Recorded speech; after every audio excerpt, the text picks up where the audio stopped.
के गरेको रहेछ भने 81 को वैशाखमा चाहिँ विपन्नलाई घर भनेर हामीले 325 वटा बनेको, यो 400 वटा क्रस भयो।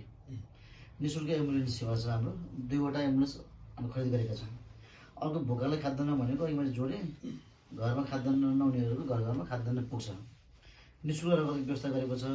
घर घरमै हामीले ज्येष्ठ नागरिकहरूलाई हाम्रो अस्पतालको टिमलाई प्रयोग गरेर स्वास्थ्य दिएका छौँ घर घरमा गएर।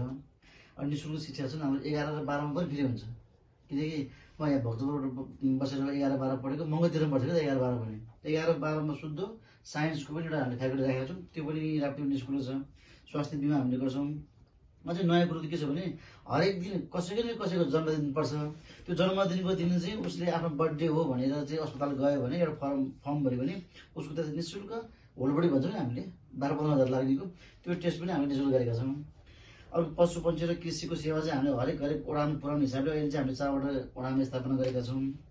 कान्देली भनेको चाहिँ एकपटक चाहिँ यो 61-62 सालतिर चाहिँ च्याउ खाएर एउटै परिवारको 9 जना बिते, त्यो राप्तीमा 5 घन्टा हिँड्नु पर्थ्यो।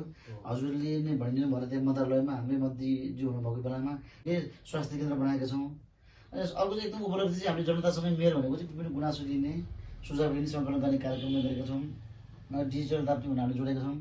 यो बाँकी समय चाहिँ मैले केमा ध्यान दिएको छु भने अब हामी किसानी बन्नुपर्छ, अब कृषिमा उत्पादन गर्नुपर्छ। कृषिमा अर्ग्यानिक खेती हामीले गऱ्यौँ भने स्वास्थ्य पनि राम्रो हुने, त्यो अर्ग्यानिक चिजहरू महँगोमा बेच्न पनि सकिने, आर्जन धनको पनि राम्रो आर्जन गर्न सकिने हिसाबले हामी यसमा लागेका छौँ।